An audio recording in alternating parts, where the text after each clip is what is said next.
আমরা উত্তরবঙ্গের মানুষ। আমার মনে হয় ভর্তা আমাদের রক্তের সাথে মিশে আছে। আমরা ভর্তা করি না এমন কিছু আছে বলে আমার জানা নেই। সাধারণত ভর্তা তৈরি করে আমরা সাথে সাথেই খেয়ে ফেলি, ফ্রিজে রাখতে পারি না। এখন যে ভর্তাটা আমরা দেখব, এটা তৈরি করে ফ্রিজে রেখে খাওয়া যাবে অন্তত 7 দিন।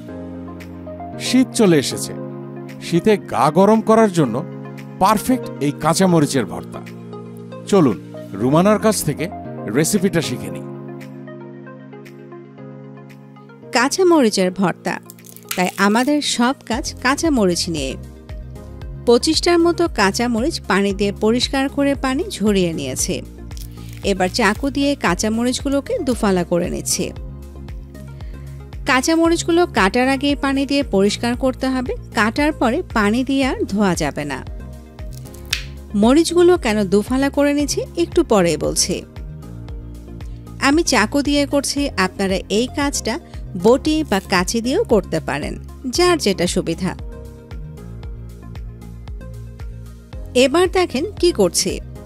চাকুর আগা দিয়ে আলতো করে টান দিচ্ছি, আর বিচিগুলো দেখেন আলাদা হয়ে যাচ্ছে।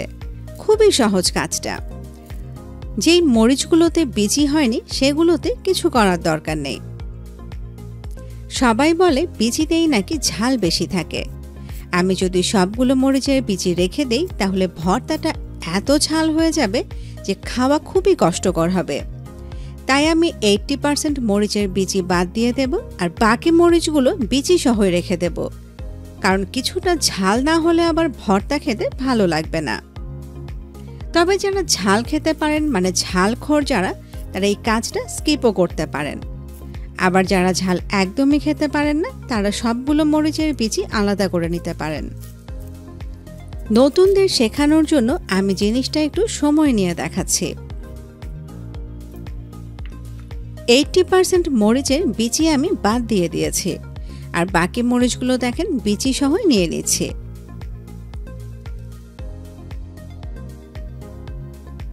ভর্তা মানে সরিষার তেল, আর আজকে ব্যবহার করছি এসিআই পিওর ব্র্যান্ডের সরিষার তেল।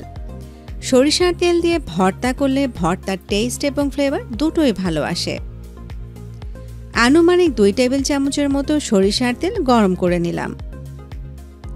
10 কোয়ার মতো রসুন নিয়ে নেব, তবে রসুনের কোয়াগুলো দেখেন 2 টুকরো করে নিচ্ছি।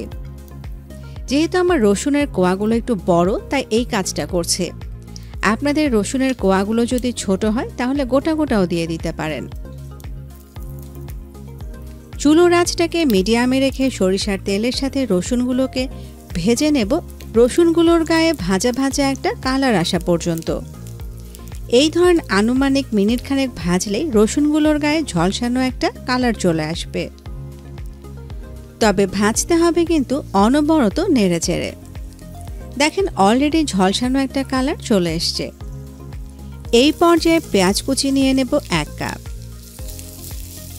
এবার পেঁয়াজগুলোকে ভেজে নেব, পেঁয়াজগুলো একটু সফট হওয়া পর্যন্ত। মানে যখন পেঁয়াজগুলোর রং চেঞ্জ হয়ে যাবে তখনই বুঝতে হবে পেঁয়াজগুলো সফট হয়ে গেছে। তাও ধরেন মিনিট 2 ভেজে নিলাম। কাঁচামরিচগুলো নিয়ে নিচ্ছি। চুলোর আঁচটা মিডিয়ামে আছে এবং বাকি পুরো প্রসেসটুকু মিডিয়াম আঁচেই হবে। এখন ভাজতে থাকবো যতক্ষণ না পেঁয়াজগুলোর গায়ে ঝলসানো একটা টেক্সচার চলে আসে, যেটাকে আমরা ক্যারামেল কালার বলি। ভাজার সময় দুর্দান্ত একটা ফ্লেভার পাবেন কাঁচামরিচ, রসুন আর সরিষার তেলের। আর এই সময়ে কিন্তু আপনাদের মুখে পানি চলে আসবে। দেখেন পেঁয়াজগুলোর গায়ে ঝলসানো একটা টেক্সচার চলে এসছে, তার মানে এটা ভাজা হয়ে গেছে। এবার চুলোটা বন্ধ করে দিয়ে এগুলোকে একদম রুম টেম্পারেচারে নিয়ে আসব। পিষতে চলে আসলাম। সামান্য ধনেপাতা কুচি নিয়ে নিচ্ছি। এই ধনেপাতা ভর্তার ফ্লেভারটাকে আরও স্ট্রং করবে। কাঁচামরিচ, রসুন, পেঁয়াজগুলো নিয়ে নিচ্ছি। আচ্ছা, এই পেস্টটা কিন্তু অবশ্যই রুম টেম্পারেচারে আনার পরই করতে হবে। গরম অবস্থায় যদি করি ভর্তাটা পানি পানি হয়ে যাবে। ধনেপাতা যারা পছন্দ করেন না তারা অবশ্যই ধনেপাতা দেবেন। ধনেপাতার ফ্লেভারটা ছাড়া এই ভর্তাটা অসম্পূর্ণ। আধা চা চামচ লবণ দিয়ে এবার এগুলোকে আমি ভালো করে পেস্ট করে নিচ্ছি। আমি মিক্সারে করছি, এই কাজটা আপনারা শিলপাটাতেও করে নিতে পারেন।